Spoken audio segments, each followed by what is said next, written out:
Hello friends, आज हम बात करने जा रहे हैं शाहजहाँ के बारे में। शाहजहाँ की बात करी जाए तो after death of Jahangir his father in 1627 he ascended the throne. His name was Khurram, his nickname. Uh, then if we talk about him, so he ruled from 1627 to 1658. That is his time period, and in 1658 he was imprisoned by Aurangzeb, and in 66 he breathed his last in prison only. So if we talk about his region, his achievements,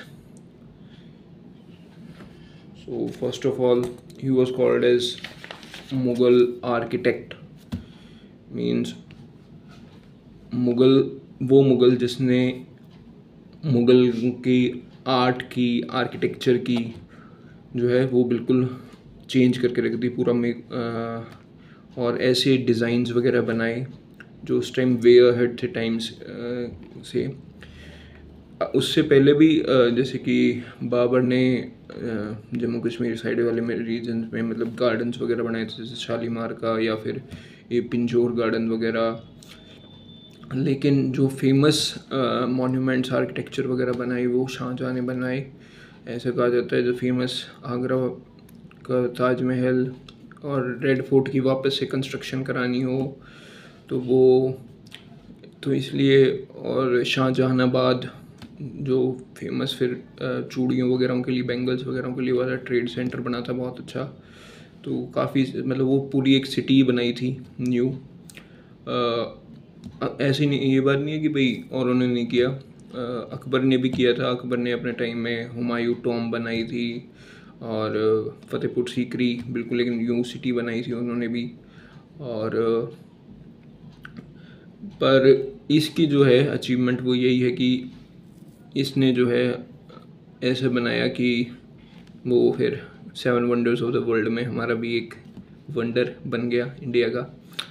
तो शाहजहाँ को इस बात का credit दिया जाता है। और इनकी जो मुग़ल आर्किटेक्चर की जो स्टाइल थी वो पित्रदुर्ग स्टाइल थी, और सैंडस्टोन वगैरह भी, रेड सैंडस्टोन वगैरह ये सब भी उसमें मिलते थे, चूना पत्थर वगैरह। और अगर शेरशाह सूरी की बात करी जाए तो शेरशाह सूरी के टाइम में सासाराम में जो उसकी टॉम जो बनी है वो, और एक पुराना किला उसने बनाया हुआ है। पुराने किले को शेरशाह सूरी के वो कंपैरिजन किया जाता है आज के टाइम के शाहजहाँ के ही इसके ताजमहल से कंपेयर करते हैं उस टाइम जो उसने बनाया होगा तब। तो अगर अब अचीवमेंट्स की बात करें हम शाहजहाँ की, क्योंकि अब सारा बैकग्राउंड सारा बता दिया आपको, तो अचीवमेंट्स की अगर बात की जाए तो इसका जो है एम्पायर जो था वो बिल्कुल वास्ट एम्पायर था। चाहे वो कश्मीर से लेकर कन्याकुमारी तक इसका जो है एम्पायर फैला हुआ था, स्प्रेड था। और ईस्ट में असम से लेके अफ़गानिस्तान तक का इसका एम्पायर जो है वो फैला हुआ था। जो मराठास जो थे जो डेक्कन जो थे उन्होंने तो एक्सेप्ट कर ली थी ये सबऑर्डिनेशन, एंड जो मराठास थे had not spread air tentacles, मतलब वो इतने ज़्यादा सो फॉर मतलब इतने अभी स्प्रेड नहीं हुए थे शाहजहाँ के टाइम में। वो औरंगज़ेब के टाइम में ज़्यादा मराठास स्प्रेड हुए थे। और औरंगज़ेब के टाइम कंटेम्प्रेरी औरंगज़ेब का तो हमको सबको पता ही है, शिवाजी हैं मराठास में, सिखों में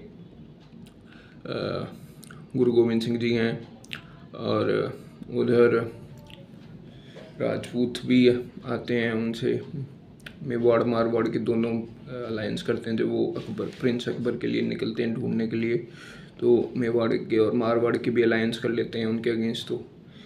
तो औरंगज़ेब के टाइम में फिर भी अलायंस होता है और मराठा जो है सुपीरियर होते हैं, और मतलब ऐसा होता है कि टसल रहती है मराठास में और मुगल्स में। बट इस टाइम पे जो है वो मुगल्स ही डोमिनेट कर रहे होते हैं रीजन को। इनका जो है एम्पायर जो है वो पीस एंड का था, और इकोनॉमिक प्रॉस्पेरिटी आई थी इनके एम्पायर में जब इनका एम्पायर था तब। क्योंकि अगर इसकी बात की जाए तो कि बाहर मल जो थे कंटेम्प्रेरी हिस्टोरियन थे उस टाइम के, वो बताते हैं कि a pargana that yield a revenue of 3 lakh during Akbar's reign now yielded the revenue of 10 lakh.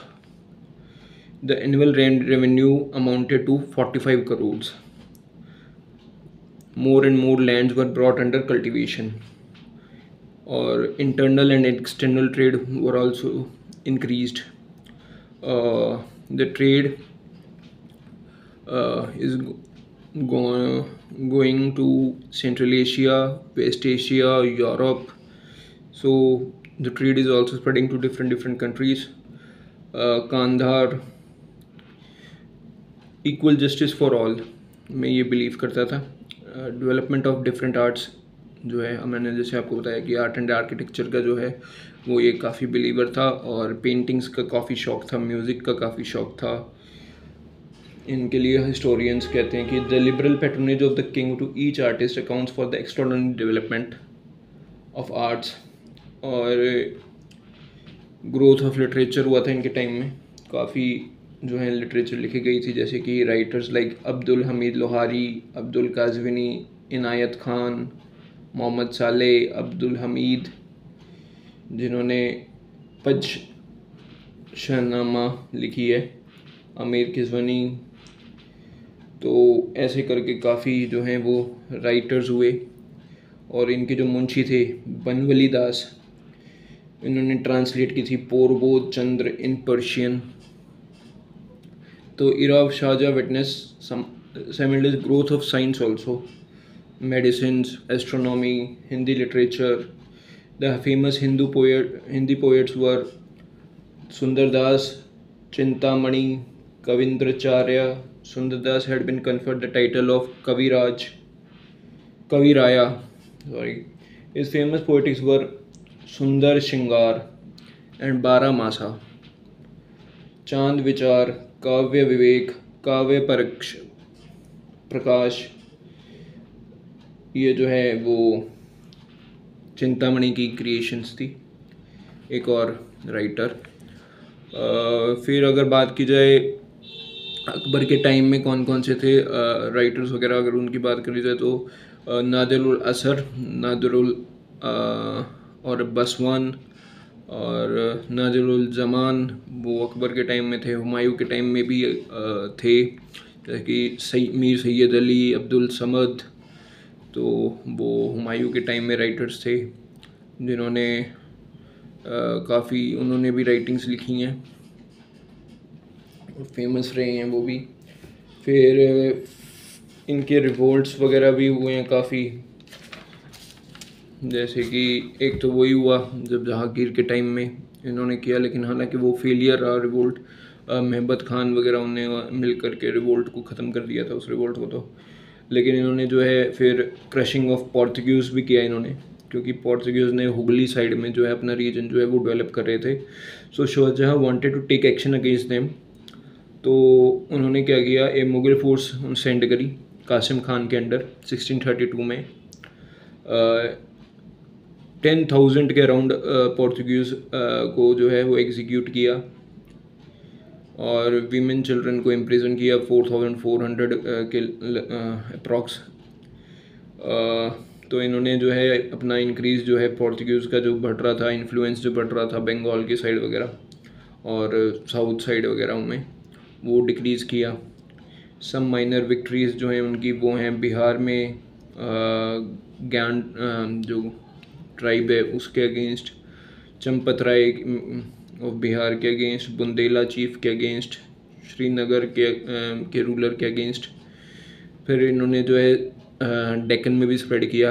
इन्होंने जो है अहमदनगर को तो बिल्कुल ही ऑक्यूपाई कर लिया था, अपने मर्ज कर लिया था मतलब मुग़ल एम्पायर में. और बीजापुर और गोलकुंडा को मतलब ये कह दिया था उन्होंने, मतलब इनकी जो है सबॉर्डिनेशन वो एक्सेप्ट कर ली थी.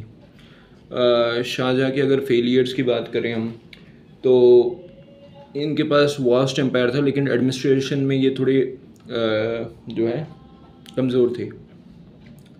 जैसे कि बात की जाए कि इनकी मनसबदारी एंड जागीरदारी है cracked and become faulty in his period. और the revolts of Khan Jahan, Lodi, Jujhar Singh, Bundela, Portuguese gone chief. So इनके टाइम में जो है इनके ही नोबल्स ने काफ़ी रिवोल्ट की थी. तो इनका एडमिनिस्ट्रेटिव डिके ये शो करती है कि भाई ये कुछ ना कुछ तो ये मतलब जो है अलायंस नहीं कर पा रहे थे अपने सबॉर्डिनेट्स के साथ, अपने नोबल्स के साथ। फिर जो है इनकी जो है कांधार और सेंट्रल एशिया पॉलिसी और सेवरल फेमाइंस भी आई इनके टाइम में। रिलीजियस इंटॉलरेंस पॉलिसी इन्होंने जो है वो अपनाई और काफ़ियों को कन्वर्ट भी किया इस्लाम में, काफ़ी पोर्तुगीज़ को कन्वर्ट किया इस्लाम में इनके टाइम में, क्योंकि इन्होंने आर्किटेक्चर और आर्ट में इतना डेवलप किया था, तो इसलिए जो है इतने मॉन्यूमेंट्स वगैरह बनाए थे। तो ट्रेजरी जो है वो डिक्रीज़ हुई थी, सिविल वॉर हुई थी इनके सन्स के में आपस में इनके टाइम में ही। तो अगर बात की जाए इनकी डेक्कन पॉलिसी की, अहमदनगर के में जो इन्होंने मतलब स्टार्ट की थी 1633 में, ये तब हुई थी जब ये मलिक अंबर जो है जो कि मेन था, वो जहांगीर से लड़ रहा था, लेकिन फिर जहांगीर की जब डेथ हो गई तब मलिक अंबर भी मतलब इतना रूल नहीं कर पाया। और मलिक अंबर की जैसे ही डेथ होती है उसके बाद जो उसके जो सबॉर्डिनेट्स होते हैं वो इतने कैपेबल नहीं होते, और इसलिए ये आसानी से ऑक्यूपाई कर लेते हैं after the death of Malik Ambar.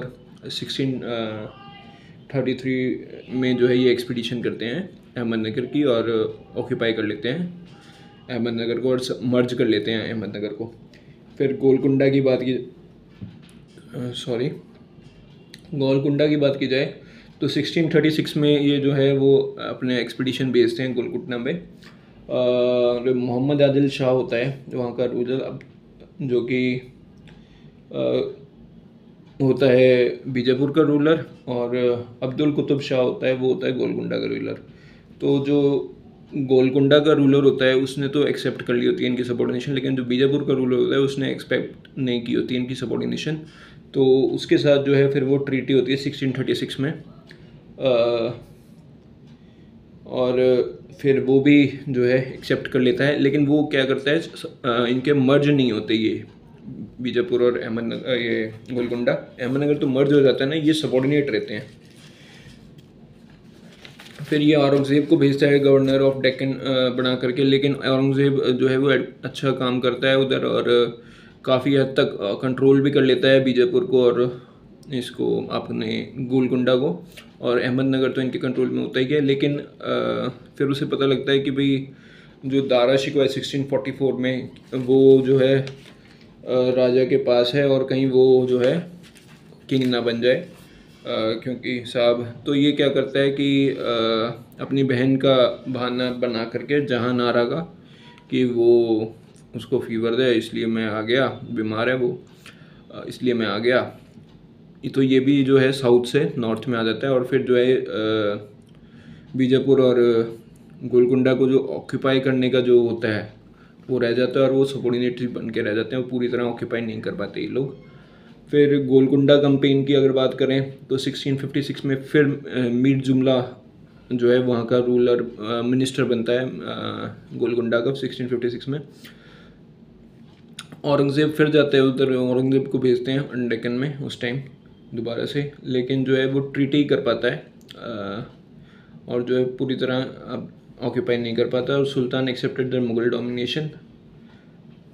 Domination को एक्सेप्ट कर लेता है सुल्तान, पर ऑक्यूपाई नहीं कर पाते ये लोग। और 15 लाख जो है married to his daughter to prince Mohammad जो कि सन ऑफ औरंगज़ेब होता है। तो उसने जो है गोलकुंडा के रूलर ने अपनी बेटी औरंगज़ेब के बेटे को की मैरिज करवा दिया आपस में। फिर बीजापुर में अटैक करते हैं ये लोग 1656 to 57 में। तो बीजापुर और गोलकुंडा दोनों की बात की जाए तो ये यही होता है कि लास्ट में कि दोनों को ही ऑक्यूपाई नहीं कर पाते और सबॉर्डिनेट्स ही रहते हैं, और अहमदनगर जो है उसको ही ऑक्यूपाई कर पाते हैं ये लोग, क्योंकि आदिल शाह का जो बेटा होता है मीर जुमला वो इनको काफ़ी अच्छी रेजिस्टेंस देता है। फिर बात की जाए अगर इनके सेंट्रल एशिया पॉलिसी की, वो भी इतनी ज़्यादा सक्सेसफुल नहीं रहती इनकी। तो डेक्कन पॉलिसी भी इतनी ज़्यादा सक्सेसफुल नहीं रही और सेंट्रल एशिया की पॉलिसी इतनी ज़्यादा सक्सेसफुल नहीं रही। छोटी मोटी जो हुई कन्क्वेस्ट, जो टाल मटोल मतलब जो है कन्क्वेस्ट जो हुई वही जीती इसने, चाहे बंगाल की हो उनकी बात करी जाए तो श्रीनगर वगैरह। तो वही जीती। और इतना मतलब अच्छा मिलिट्री एडमिनिस्ट्रेटर भी इतना अच्छा नहीं कह सकते फिर हम इसे, क्योंकि ना ये सेंट्रल एशिया को जीत पाया, ना ही ये साउथ में डेक्कन को जीत पाया। जो इसके पास थी वही इसे कंसोलिडेट इसने करी, ऐसा समझा जा सकता है इसके बारे में, शाहजहाँ के बारे में। फिर अगर हम बात करें इसकी सेंट्रल एशिया पॉलिसी की, तो इमाम कुली को भेजता ही है कि भाई अपने पुराने जो इनका रीजन होते हैं, कांधार का, बालाखन का और बख्शन का, ये सारे जो हैं वो रीजन दोबारा से ऑक्यूपाई कर लें, जो इनके थे एंसेस्ट्रल लैंड जो थी इनकी। लेकिन जो है वहाँ पे ये सोचता है कि भाई अगर तो वो सक्सेसफुल हो गया तो ठीक है, इमाम कुली खान, नहीं हुआ तो इधर आएगा तो इसको मतलब जो है पनिशमेंट दी जाएगी। फिर वो सक्सेसफुल नहीं हो पाता, फिर ये जो है नज़र मोहम्मद जो है वो वहाँ का रूलर बन गया होता है बुखारा का, लेकिन वो भी इतना अच्छा रूल नहीं कर पाता। उसने फिर अब्दुल अजीज़ जो रिवोल्ट है उसका बेटा, वही उसके अगेंस्ट रिवोल्ट कर लेता है। और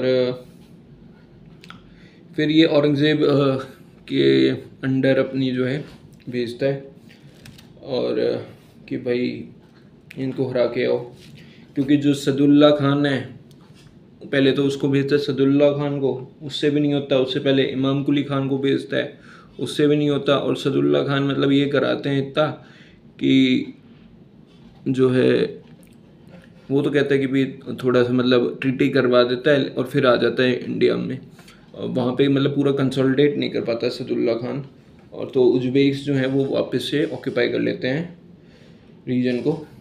और सेम थिंग विद इमाम कुली खान। फिर ये औरंगज़ेब को और शुजा को भेजता है सब्जुगेट करने के लिए।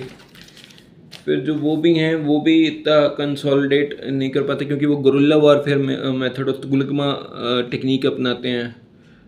तो ये भी खैर अच्छे तो होते हैं, लेकिन वो सोचते हैं यार क्या ही अटैक करें वो, क्योंकि बीच में ग्राउंड में ही औरंगज़ेब जो है वो नमाज करता था, तो वो उन्हें लगता था कि यार रिलीजियस बंदा है, क्यों मारना इसे। ये अलग बात है कि भाई रिलीजियस वो खुद के लिए ही था औरंगज़ेब, औरों के लिए नहीं था। तो रिलीजियस इंटॉलरेंट था औरों के लिए। तो 5 days नमाज, 5 मतलब इन 1 day डू 5 times नमाज। तो ही is a full fledged pure Muslim. Return and ruin of Mughal army, तो वो वहाँ पे कंपेन करने जाते हैं तो रूइन हो जाती है मुग़ल आर्मी, और वेल्थ भी रूइन होती है इनकी, क्योंकि कंपेन करने भी जाते हैं और फिर वहाँ पे कंसोलिडेट भी नहीं कर पाते, उन्हें ऑक्यूपाई भी नहीं कर पाते रीजन्स को। फिर बात करें अगर तो यही क्रिटिसिज्म है इसका शाहजहाँ का सेंट्रल एशिया पॉलिसी का, डेक्कन पॉलिसी का, कि पूरी तरह कंसोलिडेट नहीं कर पाया। वो बस भेज देता था, सबॉर्डिनेट बना लेता था उस रीजन को, और सबॉर्डिनेट फिर हमने सबको पता है कि भाई कितने ही रहते हैं, जब तक वो रहते हैं तब तक तो साहब मानते रहते हैं, जैसे ही वो गए तो फिर हटा दिए जाते हैं। साउथ में इन्होंने जो है मुर्शिद कुली खान के साथ जो है औरंगज़ेब ने अलायंस किया था ताकि मीर जुमला को हरा सकें वगैरह। तो वो भी जो है वही कर पाते हैं कि मीर जुमला और ये मतलब बीजापुर गोलकुंडा के जो रूलर हैं वो अपनी जो डॉटर है उसका कर देते हैं औरंगज़ेब के बेटे के साथ शादी, लेकिन पूरी तरह मतलब ये ऑक्यूपाई नहीं कर पाते हैं। तो यही बात है, वॉर ऑफ सक्सेशन हो जाती है फिर शुरू among the sons of Shahjahan अगर बात की जाए, क्योंकि 1650s तक तो यही होता गया, डेक्कन पॉलिसी और सेंट्रल एशिया पॉलिसी इनकी चलती गई। फिर अगर बात करें इनके सक्सेशन की, causes of war of succession, क्या मतलब रीजंस थे कि वॉर ऑफ सक्सेशन करना पड़ा। तो kindness relation had no meaning for kingship, सीधी सी बात है। ग्रेट एम्बिशियस प्रिंसेस जो हैं वो एम्बिशियस थे। Sources and political importance of the princess, political selfish attitude of the court nobles, तो कोर्ट नोबल्स भी आग लगा देते थे, आग में घी। तो सिकनेस ऑफ शाहजहाँ, शाहजहाँ जो है वो मतलब 16 में मतलब काफ़ी रहने लग गया, तो इसलिए भी वो सोच रहे यार ये तो कभी भी जा सकता है, so we have to go and rule. So we means what, who have to rule. Shahjahan wants Dara Shikoh to rule, because Dara Shikoh is considered as second Akbar by his voice and by his personality, by his attitude towards public, and public also consider him as the next emperor after Shah Jahan. But he is not a good military general, and वो कहते हैं ना जिसकी लाठी उसकी भैंस. So Aurangzeb has a very good military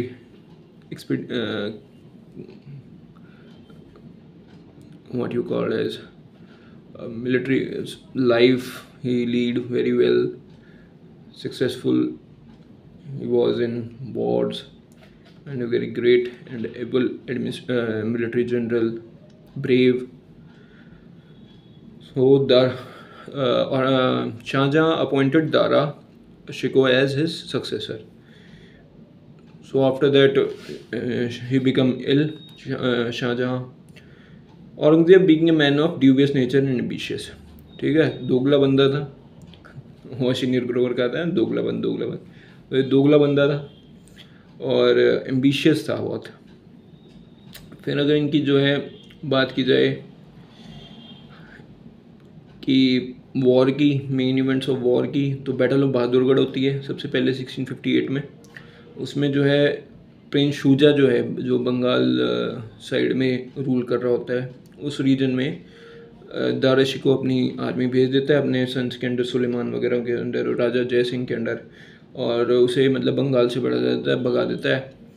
तो उसका तो कट्टा मतलब पत्ता काट देता है. फिर बैटल ऑफ धर्मत होती है 1658 में. ये औरंगज़ेब की joint forces of Aurangzeb and Murad, they attack the forces of Dara Shikoh which are led by Jaswant Singh and Qasim Khan. So Jaswant Singh, when seeing his defeat, he come to his fled from the battle and come to his home. So his wife closed the door, that why you come here, you are a Rajput, go and fight there, otherwise don't come. He closed the door. So battle of Samurgud happened then, because Aurangzeb and Murad have won the battle of Dharmat against the forces of Dara Shikoh. So battle of Samurgud is against the forces the forces of Shah Jahan and Dara Shikoh both. So Shah Jahan wanted to lead the battle, but Dara Shikoh suggested him to lead the battle by himself. मतलब Dara Shikoh want himself to lead the battle. So Dara Shikoh lead the battle because he thought that my father is ill, so let him be in good, let him be relaxed and take care of his health only. So battle happened and Aurangzeb and Murad imprisoned Shah Jahan on 1658 and he died in 1666 there only. Then elimination of Murad. So after the success of their battle against Dara Shikoh and Shah Jahan in Samurgad, Aurangzeb tactfully called his brother Murad for a party to celebrate their victory and make him consume alcohol as much so that he became unconscious. After becoming unconscious, he was taken to Gwalior prison, so he get rid from him also. And on 11 December 1661 he executed Murad. End of Shuja, he fled to Bengal. Then Aurangzeb sent his forces to there. So जो ये है आपका शुजा, ये Arakan Yoma side चला जाता है और Arakan Yoma side वगैरह फिर ये समझा जाता है कि वो वहाँ से उसकी डेथ ही हो जाती है, उसके बारे में उसके बाद उसकी कोई न्यूज़ नहीं आती, उसकी फोर्सेस को वो वापस बुला लेता है। फिर इसने दारा शिको ने के एलिमिनेशन की बात करता है ये इसके और इसके बेटों की। तो दारा शिको को ये एलिफेंट के ऐसे मरवा देता है एलिफेंट के पैर के नीचे, और उसके जो मुंह को है पूरे दिल्ली में घुमाता है और दिखाता है पब्लिक को कि भाई जो भी उसके अगेंस्ट होगा वो उसको वो ऐसे ही पनिशमेंट करेगा औरंगज़ेब, ताकि पब्लिक के मन में मतलब ये जो है फियर बैठा रहे औरंगज़ेब के प्रति। और जिसको वो मसीहा समझते थे दारा शिको को, उसको कैसे मतलब ट्रीट किया औरंगज़ेब ने, वो भी मतलब पब्लिक को दिखाया औरंगज़ेब ने। फिर जो है ये अपने ब्रदर से ही खुश नहीं था कि भी disposing his brothers Murad, Shuja, Dara Shikoh, he want Dara Shikoh's son to be executed as well. So Dara Shikoh has two sons, Suleiman Shikoh and Shah Shuja. So he executed Suleiman Shikoh as well, in imprisoned Suleiman Shikoh in Gwalior Fort, and Sipa Shikoh is another son of Dara Shikoh, married to Aurangzeb's daughter, so he was saved.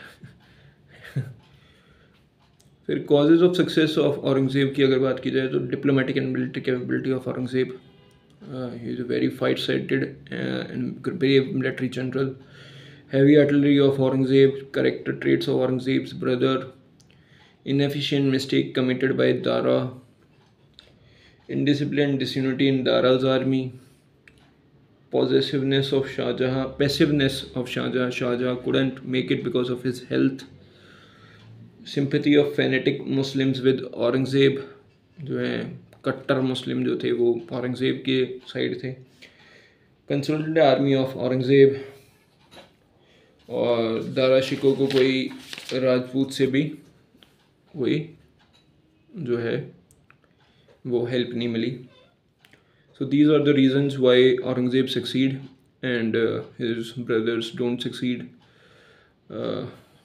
So this is all about Shah Jahan. Tomorrow we will talk about Aurangzeb. So thank you so much. If you like it, please like, share and subscribe. So thank you. Bye.